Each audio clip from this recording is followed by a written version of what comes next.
This is Daily Blast Live. We're talking about what you're talking about. Real, honest, entertaining, live. DBL starts right now. 3, 2. Welcome to DBL. It's Tuesday, March 10th. I'm here with Stephanie, Brandon, Erica. I'm Jeff. Let's get right to it, guys. ABC is taking no chances when it comes to the coronavirus and the finale of The Bachelor. The network is doing its part to protect members of the live studio audience, as you see there, and part 2 airs tonight. But get this, TMZ obtained this waiver and is reporting in-studio guests have been asked to sign this document and, quote, fess up if they have traveled to coronavirus hot zones. So that's not the only show being impacted by this. Check this out. Jeopardy and Wheel of Fortune are completely ditching studio audiences for the foreseeable future. Alex Trebek is also dealing with cancer, so his immune system's down. And also, we just obtained this. We're a live show. Howie Mandel just showed up to the set of AGT. Wearing a hazmat suit, because we all know that Jim doesn't shake hands or anything. Not so weird anymore. Everyone thought he was a weirdo. I mean, he's obviously poking fun at it there, but everyone's kind of adapted to Howie Mandel mentality. Oh, absolutely. I mean, well, it's the responsible thing to do at this point. I completely understand Jeopardy and Wheel of Fortune because Pat Sajak also just underwent a pretty serious surgery, so they're both their immune systems are a little compromised. Now, in terms of The Bachelor, that's very interesting because we've talked about it on this show about why certain venues are not having a concert tour. People. There you go. Audience. You got it. Keep going. You're flowing. Keep going. And I thought it was a liability issue. So the fact that they're having them sign waivers probably lends itself to it being a liability issue. And we were talking about that earlier. When you said liability, I was like, that makes a lot more sense. You know, it does panic people, but the liability part of it makes more sense. Yeah, I've got a few friends that work for different big businesses that organise events and marketing things, and they've said in England that they're really shutting all of those things down because no one wants to be the person who was like, you know, I went to a, in quote, Estee Lauder launch party and then I got the coronavirus. Like, no one wants to say that. No one wants to be under that umbrella of, you know, being able to point the finger. The chance of it happening is super slim, but no one wants their name associated with it and then it going out to the press. It's just not worth it. I mean, that's kind of good to know now because my friend hit me up. I'm going to Germany tomorrow. My friend told me that, you know, some events have been canceled or postponed, and now I have to sit down and think about it because I'm headlining football camps. I have a football camp in Hanau, Germany, and I have a football camp in London. Now, I'm only expecting around, I like to work with smaller groups, around 40 to 50 kids, but at the same time, for liability issues, should I kind of take a step back? So I'm going to reach out to my friend after this. Are you worried about any of those people participating in your camp? That they're worried about the virus so they might not show up? No, because we're talking about 15, 16, 17-year-old kids, and when we're talking about the coronavirus, the younger kids aren't really susceptible or at a risk to get that. Susceptible. So, but the parents coming up, hey, thanks for working out with my kids. Dude, there needs to be a viral video going around seriously, like how to shake hands now. Like, TikTok. gotta do the Howie Mandel You know what? thing, Like, when I go in the gym, like every day they make you do a high five, and now you have to like a high foot. Is that real? I'm not even joking. Yeah, like. All right, maybe they'll catch on. Yeah, well, it's pretty lame, but you know. Jessica Simpson is opening up about her reality show, Newlyweds. My wife loved that show. She and Nick Lachey did 3 seasons before splitting up. In fact, they filed for divorce just 9 months after the show ended back in 2005, and she told super sexy Ryan Seacrest she had no regrets. Let's watch. I do believe that doing the Newlyweds is what made people, I mean, it's what launched my brand. It's what launched. So that was a good, you think that still was the right thing to do? Absolutely. I would go back and do it all over again. It's never something I wouldn't do again. I just, you know, maybe wouldn't have done a 3rd season.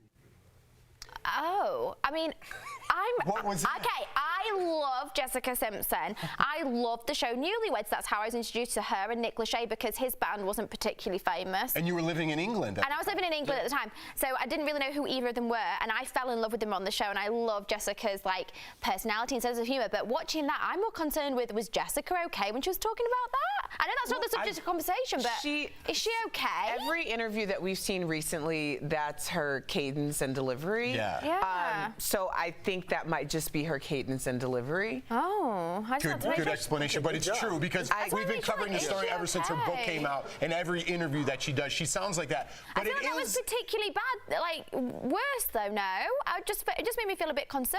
I hear you, but I think is she all clean and sober now? Yes. According to her book, right? Yes. Yeah. So I don't think there's anything to worry about. Like Erica said, I think that's just the way she talks. She was also talking to Hoda. What's Hoda's first name? Or Hoda. Okay, Hoda copy. That sounds like a last name to me. My bad. And she was saying how she would go back and watch episodes, and she didn't like what she saw. But at the same time, you know, it launched her career. I think we can all go back to a point of our lives at 22 years old, and if we had the reality show, you know, Keeping Up with Cobb, we would all go back and look and be like, I bet that would be hilarious, Keeping Up with Cobb. It would be more like Kicking It Cobb. Okay, Kicking It Cobb. Okay. Well, I was on a show 10 years ago, and people still bring it up. People still talk about it. There's things that I didn't like from there, but it got me here. It got me here. So I agree with Jessica on this one. All right, good button right there. Grammy winner Billie Eilish loves her baggy designer duds, but she's stripping down to protest body shaming. Last night at her Miami concert, she surprised fans when she took off her shirt to reveal a black bra. Billie also gave a powerful monologue about body shaming and the shaming that goes along with it. Erica, Erica, why don't you take the rest of this? Why don't you read the rest of her monologue, and then you can tell your story a little bit. Okay. You have opinions about my opinions, about my music, about my clothes, about my body. Some people hate what I wear. Some people praise it. Some people use it to shame others. Some people use it to shame me. But I feel you watching always, and nothing I do goes unseen. That was a good read. So while I feel your stares, your disapproval, or your sigh of relief, if I lived by them, I'd never be able to move. That was very impactful. I want my Alexa to be your voice. Okay. Okay. There's a fee for that. Okay. So tell your story a little bit, Erica. Like when you used to be in competitions and things like that, what you had to go through to get your body to look the way you wanted it. Well, I think we're going to talk about that in the next story. But for this story, I do feel like, No, it's okay. Right. For this story, one thing about Billie Eilish, to be quite honest, I did not know who Billie Eilish was until award season. And I think, again, that's the reason why representation really matters, because it takes something that has a very strong audience in one direction and it applies it to the masses, more mainstream. This is a young woman who has decided to cover her body and just let her talents show for themselves. And it really has empowered so many young people to not feel like they have to look a certain way. And the idea that people are criticizing her for it, it's like, pick a lane. If she were to go around scantily clad, everyone would have a problem with that. She's covering up her body and she's letting her talents speak for themselves. And I think there's absolutely nothing wrong with that. I mean, we've seen it over the years. We'll start, you know, back when my pop princesses were like Christina Aguilera and Britney Spears. And then when they got older, they spoke very openly about how much they were encouraged to be skinnier and wear tighter tops or lower cut trousers and expose more of their bodies in order to sell records. Up until now, we saw Taylor Swift and she had her documentary, which you can watch on Netflix, Miss Americana, and she says about the same pressures that she had. So I think what's really refreshing about Billie Eilish and what we see her and why so many of her fans connect with her is exactly what Erica said. They're all tuning in solely for her voice and the fact that she's not exposing so much of herself. So I think what she's trying to do here is she's trying to be a voice for so many young women, saying, you know, you don't have to do this, and she was trying to stand up for a new generation of young girls. And so obviously what's sad about this is she's taken this stance for so long, and now when she's spoken out about it on International Women's Day, which was this last weekend, she's now getting slammed for it. So she can't seem to win either way.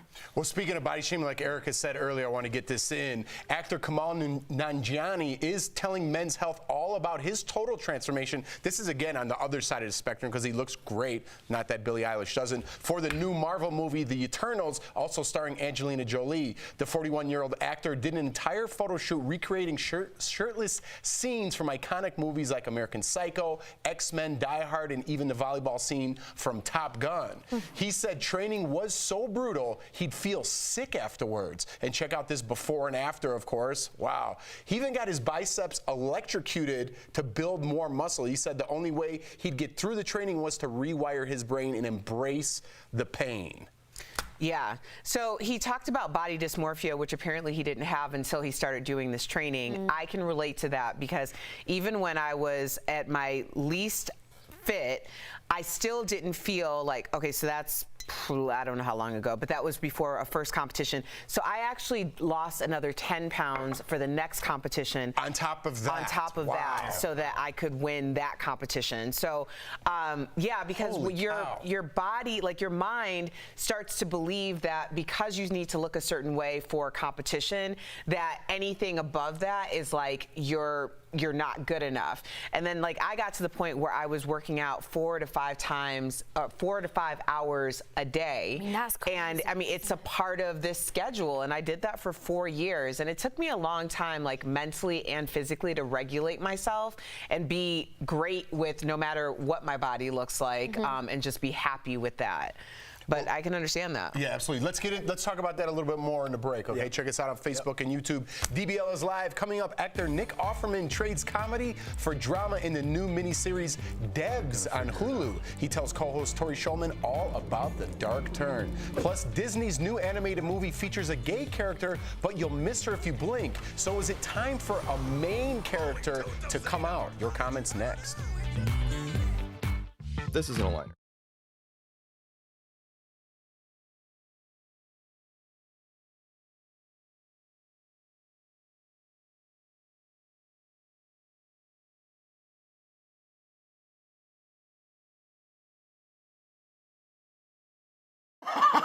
We're going to keep talking about that because I wanted to get your take about that too. Being an athlete, Brandon, did you ever feel like you needed to uphold or look a certain way? Well, uphold some sort of image? Remember back in December when this first came out, and I was like, this guy's got to be on some sort of PED and all, because sometimes performance enhancement drugs.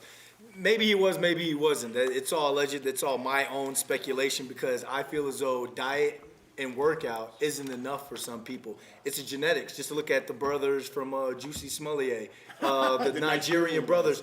Look at those dudes. They're specimens. Why? Because that Nigerian culture, when they work out and they eat healthy, they get ripped and they get chiseled. But I look at it as a situation. He said it in the Men's Health and Fitness magazine that these muscles are useless. They're just decorative. Right. And that's what I'm used. And so my mind is shifted now because I'm used to sports enhancing muscles. When I worked out, it wasn't to get. I remember I was at the Super Bowl with Ray Lewis, and we were talking. He was talking about abs. He was like, "Come work out with me. It's all about the core. It's all about the core." And I'm like, "Nah, I got a 6-pack right here." He's like, "That 6-pack does nothing as an athlete. It's all about your core. Connects your upper and lower body. So you as an athlete, it's all about the core." Now I'm thinking in my head, it's all about just having, the 6-pack, but that does nothing. Big difference. Yeah. It's a major difference. Huge difference. One, when you're talking about the Nigerian brothers, that's a lifelong, like they clearly have been in the practice of this. When you're talking about getting ready to look a certain way, it's not about building that muscle from the top. That's the reason why I said I don't believe that he's on PEDs, because I've seen the transformation over the course of 4 years with people competing all over the country. And when you are looking like that, you're generally at your weakest. But if this was a part of your body or your normal routine, you would be at your strongest. Yeah.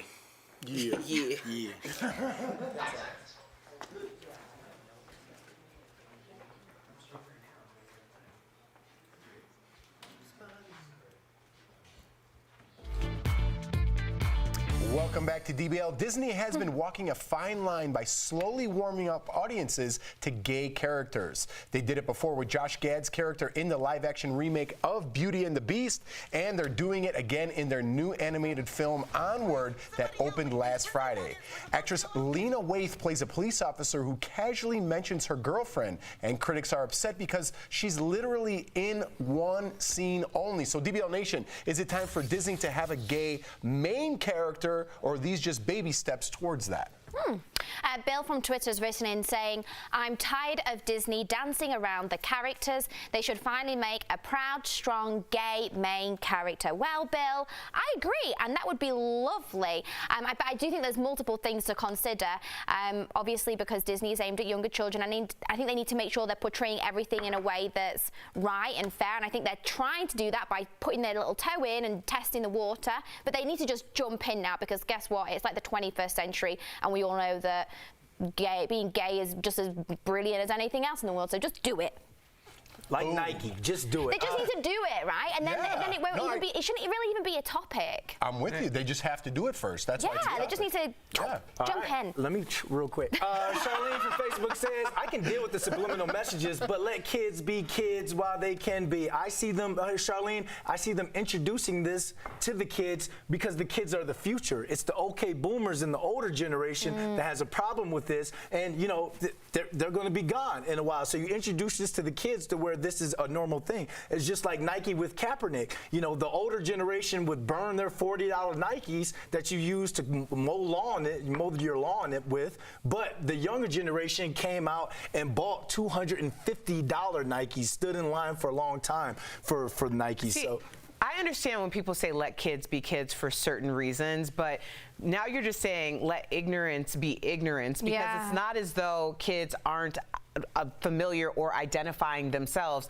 Now you just have zero representation to normalize what they're feeling. So I don't know why people think that LGBTQ plus is being pushed onto kids who have no concept of it. They need something to attach to. That's the reason why children are killing themselves at younger and younger ages, because they think that there's something wrong with them. So there's no representation. We talk about it all the time, and I learn from you guys all the time about that. We'll be right back. Misinformation about the coronavirus is everywhere, especially online. That's why the Verify team is here to set the record straight. Just look at Twitter. You'll see tons of posts like this. Warm weather will stop coronavirus, wrote one user. We've even heard it from the president, who said this back in February. You know, in theory, when it gets a little warmer, it miraculously goes away. I hope that's true. So let's verify. Will warmer weather slow the spread of coronavirus? Here are our sources. We tracked down 5 infectious disease doctors from across the country. Their answer? The short answer is we don't know. This is Dr. Linda Nabha, who practices in the district. She says other viruses, like the flu, do wane in the warmer months. But since this coronavirus is just so new, we just don't know yet. If this virus mimics other viruses that we've seen, it will likely wane. We can hope and we can prepare. The other experts agree, although Dr. David Margulis from UNC Chapel Hill added, quote, the point should not be don't worry, warmer days will be here soon. It should be do the right thing now. That means washing your hands, covering your cough, and just staying home when you're sick. So in the end, it's just too early to say. We can hope that it will wane like the other viruses, but we're just going to have to wait and see. Do you have something that you want verified? Send us your question. It's been more than 40 years since a 21-year-old intern from Massachusetts was killed in Colorado. Ms. Puskinski's body was found early Thursday. She'd been sexually assaulted and stabbed. 40 years of Helene Brzezinski's family wondering what happened to her.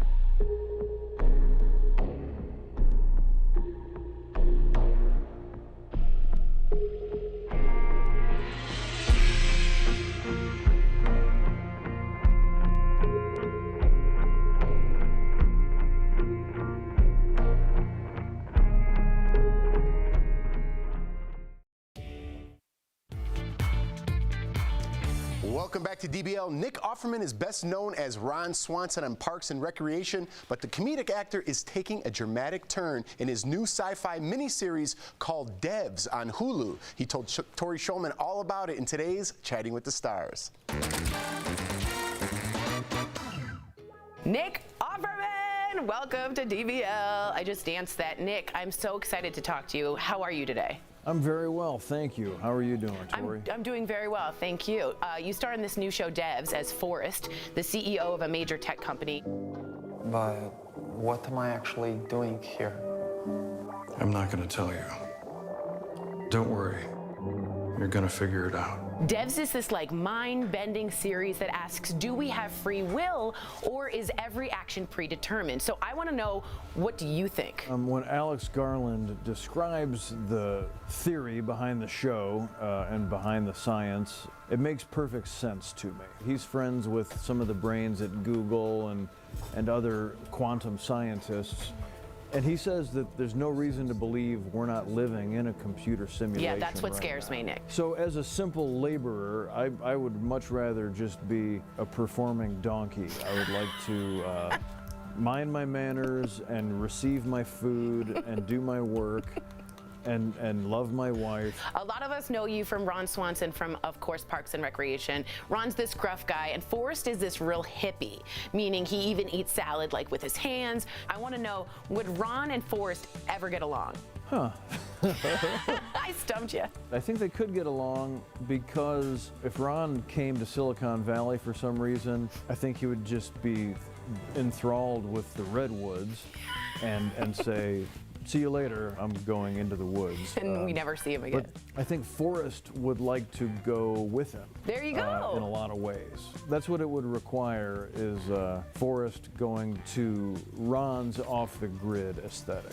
You're married to Megan Mullally, one of my sheroes, and you two wrote a New York Times bestseller together. What turns Megan on more, your mutton chops or your acting chops? It's an easy question. She is also my hero and easily my acting chops. We met doing a play 20 years ago, and we make each other laugh. Like, she likes the cut of my jib and vice versa. She enjoys my assorted versions of facial hair to different extents. I don't think she's particularly turned on. I appreciate that. Beard. I appreciate that. I'm familiar with the Daily Blast Live, but in my house, yeah, Megan calls it my morning report. No way, for real? No, that's a fart joke. Wow, yeah, that's funny. That's a good fart joke. Daily Blast Live, come on. You're the best. Nick, thank you so much for joining us on DBL. We appreciate it. My pleasure. Thank you, Tori. I love that guy. We'll be right back.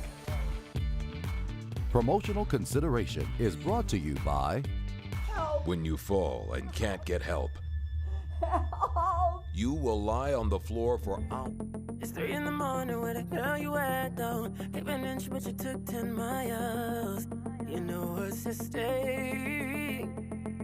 It's 4 in the morning, can't sleep without you. Stop before we break. And there ain't no way to stop before we break. And there ain't no way to fix us. All I wanted was to be your lady, lady. All I wanted was to be, all I wanted was to be, wanted was to be your one.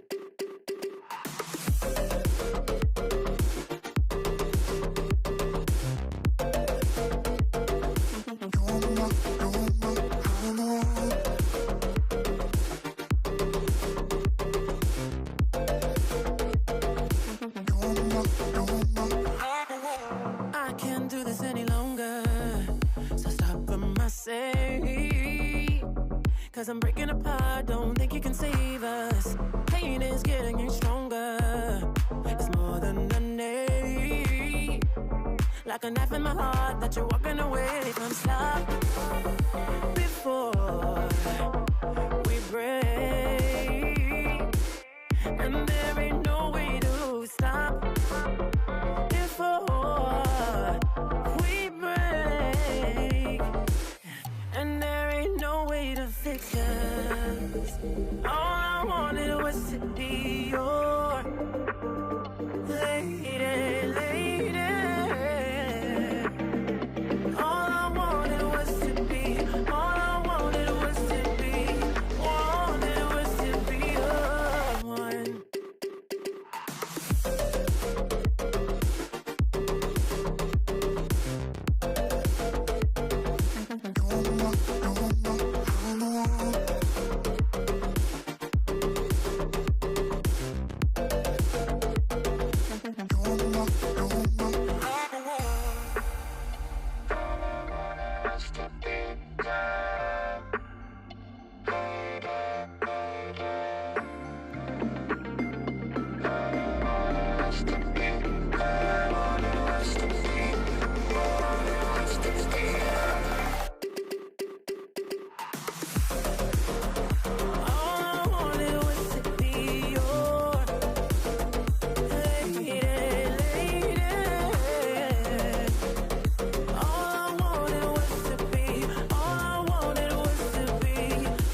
Welcome back to DBL. Spring is coming and I'm itching for some vitamin D and happy hour on the patio. In today's DBL Decked Out, presented by Sunsetter Awnings, I'm showing you how to add outdoor seating to any space for under $150. Check it out. There's some objects that you need to create a bench. First up, you need 12 cinder blocks, 4 4x4 posts, a bit of your favourite coloured paint, and of course, not forgetting some cushions to protect your tush. First step, you're going to need to paint your cinder block. Just apply the paint to the cinder block and just make sure it's got a nice, even coat. So, it's as easy as that, but don't forget, you've got to do this 12 times. So, after you finish your painting, it's time to get ready for some stacking.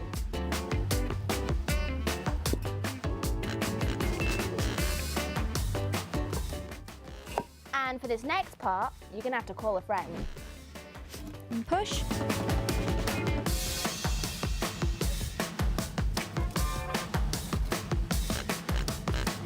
And now you want to get your cushions. Okay, so now my hard work is done. My guests can arrive, and I'll see you next time. I'm gonna go have a margarita. Bye. And for additional ways to jazz up your outdoor space, call Sunsetter Awnings at 800-281-4098. Oh, Steph. That was pretty cool. I got the power. Yes, you do. That was a good one. It seems like something doable people could do at home, actually. Yeah, no, it was. The only thing that was difficult, which you could really do on your own, is like getting the big wooden posts through, because they were quite heavy, and getting it through the hole. So you need a little bit of help, or you can just balance it if you're really good at balancing. You work out. You all right. Yeah, it You'll did be all right. right. Well, let's say goodbye to Brendan London. He's off to Germany tomorrow. Auf Wiedersehen. You got to be careful out there, buddy. Have a safe trip. Y'all be careful out here in Colorado as well. Goodbye. Thank you. Erica, I'll check in. We're going to test you before you come back. In Send us some videos. Got you. And we'll play them on Access for you, buddy. We'll see you guys tomorrow. Avita St. Brandon. Duncan.